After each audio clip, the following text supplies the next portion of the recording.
ஒரு லைலத்துல் கத்ர்ல 9 எழுத்து இருக்குது. 39 27 27 வருது. பயங்கர தத்துவம். ஒரு சொல்லி எத்தனை தடவை வந்திருக்குன்னு பார்த்து எழுத்தை எண்ணி பார்த்துக்கிட்டு அதை வச்சுக்கிட்டு 27 லைலத்துல் கத்ர்னு கண்டுபிடிக்கிறாங்க. ரசூலுல்லாஹ் சொல்றாங்க ஒத்தப்படையெல்லாம் தேடுங்கண்டு. கன்ஃபார்மா அபூபக்கர் வர்ராக்குங்கிற சொல்றாரு.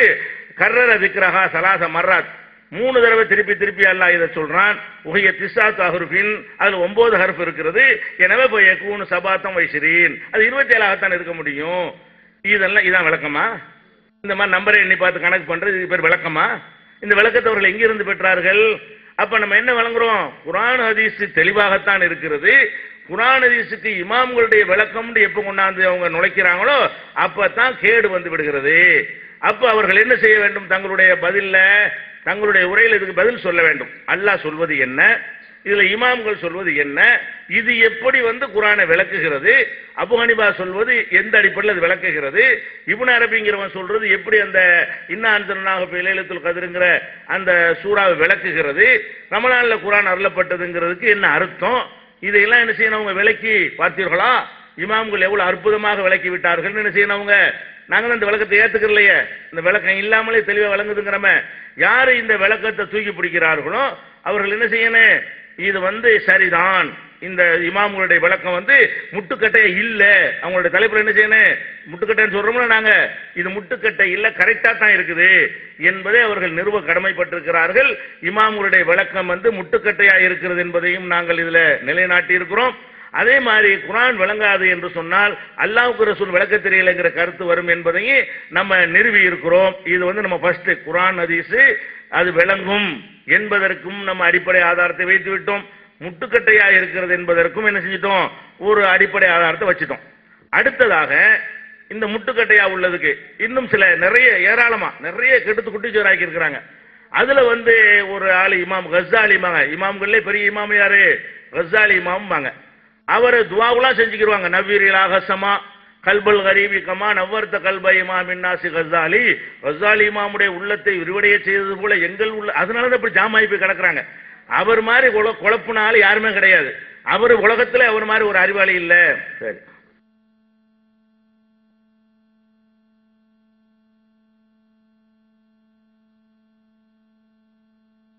அஸ்ஸலாமு அலைக்கும் வரஹ்மத்துல்லாஹி வபரகாத்துஹு.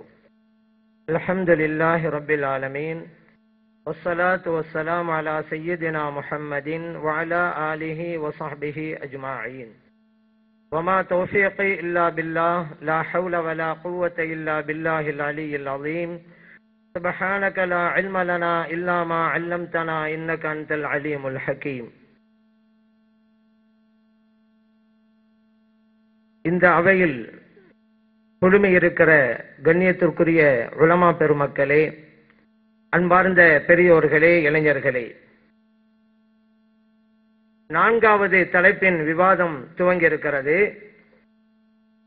அந்த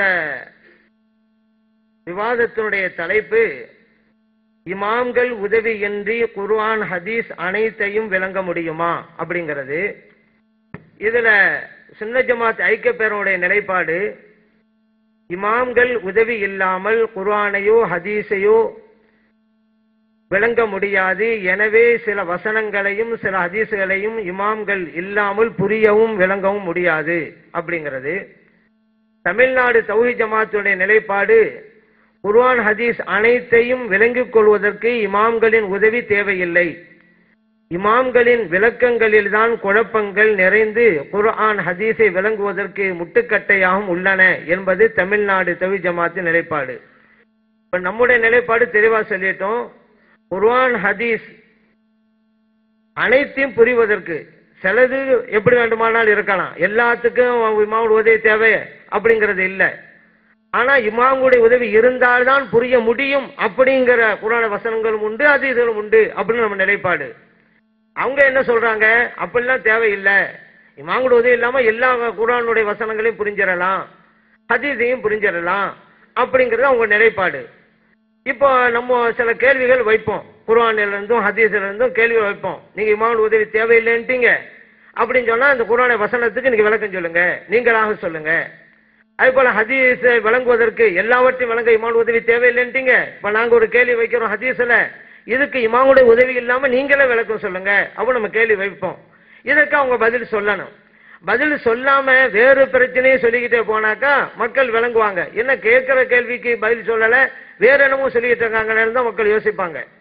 அதனால உங்களுடைய நிலைப்பாட்டு பிரகாரம் நீங்க செய்து வைக்கிறதா இருந்தாலும் உங்களுடைய கேட்ட கேள்விக்கு பதில் சொல்லி ஆகணும். ஏன் உங்களுடைய நிலைப்பாட்டிலேயே முதலா இருக்கக்கூடியது குர்ஆன் ஹதீஸ் அனைத்தையும் விளங்கிக் கொள்வதற்கு இமாமுடைய உதவி தேவை என்கிறத ஃபர்ஸ்ட் சொல்லியிருக்கிறீங்க. அதுக்கு பிறகுதான் இமாமுடைய விளக்கல் முட்டுக்கட்டேன்னு இருக்கிறீங்க. அதனால நாங்க கேட்கிற கேள்விகளுக்கு பதில் சொல்ல வேண்டிய கடமை இருக்கிறது.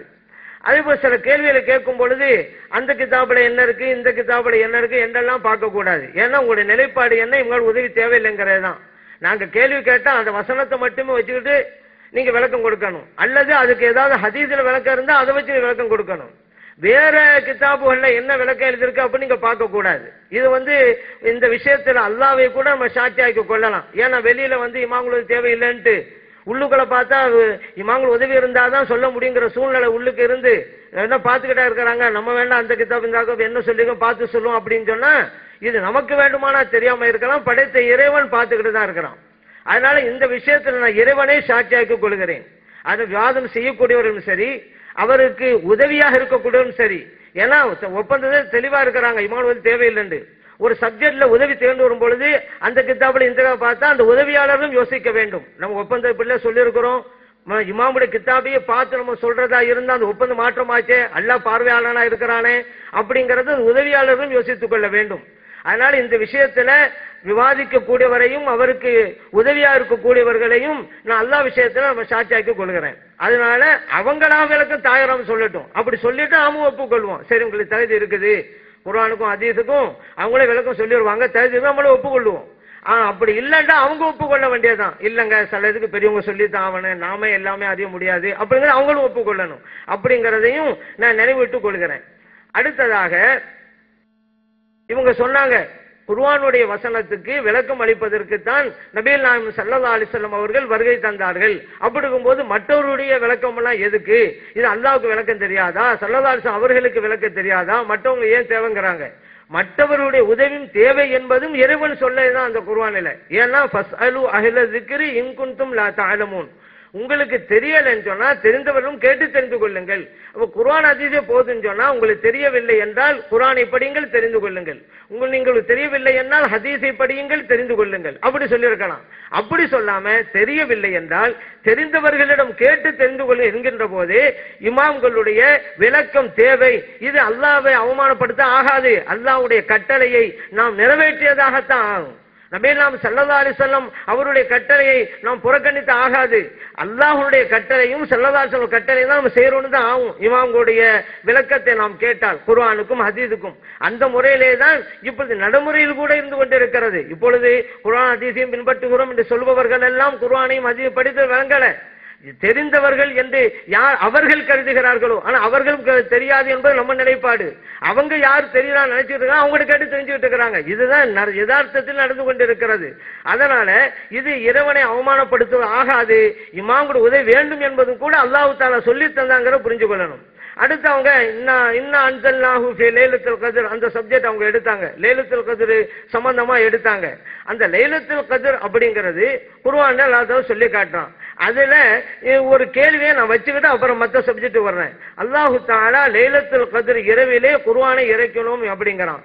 முழு குர்ஆனும் இறக்கி விட்டானா? ஏன்னா என்ன அன்ஸல்நாஹுன்னு வருது, அல்லாஹு தஆலா முழு குர்ஆனும் இறக்கனானா? ஹூங்கிறது முழு குர்ஆனா சில குர்ஆனா? அதுக்கு உங்களுடைய விளக்கம் என்ன அப்படிங்கிறது அவங்க நமக்கு சொல்லி ஆகணும். ஏன்னா லைலத்துல் கத்ர் இரவிலேயே குர்ஆன் இறக்கி வைத்து விட்டோங்கிறான். நமக்கு தெரியும் ஒரே நேரத்தில் குர்ஆன் இறங்கல, சிறு தான் இறங்குனுச்சு. அப்ப அல்லாஹு தஆலா இறக்கி விட்டோம் என்று சொன்னது எதன் அடிப்படையில் அப்படிங்கறதை அவங்க விளக்கி காட்டணும். அடுத்ததாக இமாம்கள் எல்லாம் முட்டுக்கட்டா இருக்கிறாங்க அப்படின்னாங்க. இமாம்கள் எல்லாம் முட்டுக்கட்டாலும் கிடையாதுங்க, அவங்களே சொல்லிட்டாங்க. ஏன்னா இமாம் அபூ ஹனீஃபா ரஹ்மத்துல்லாஹி சொல்றாங்களாம் சுத்திக்கிட்டே வருதுங்கிறாங்களாம். சுத்திக்கிட்டே வந்தாக்கா ரமலான் மாதத்திலும் இருக்குங்கிறாங்களாம், ரமலான் மாதத்திலும் இருக்குது. அதே போல இப்னு அரபி ரஹ்மத்துல்லாஹி அலைஹி அவங்களுடைய கருத்தையும் சொன்னாங்க, நான் ரமலான் மாதத்தில் அது இருக்கிறதையும் பாக்குறேன், அது பெரும்பான்மையா பாக்குறேன். அவங்க வாய்ச்சி காமிச்சிட்டாங்க, பெரும்பான்மையா ரமலான் மாதத்துல தான் இருக்குது, அதுவும் கடைசி பத்துல தான் இருக்கு என்றெல்லாம் சொன்னதையும் சொல்லிட்டாங்க. இப்ப இது எங்க முட்டுக்கட்ட? ரமலான் மாதத்தில் இருக்குது கடைசி பத்தில் இருக்குன்னு சொல்லிட்டாங்கல்ல, அதை ஏற்றுக்கொள்ள வேண்டியதுதான்.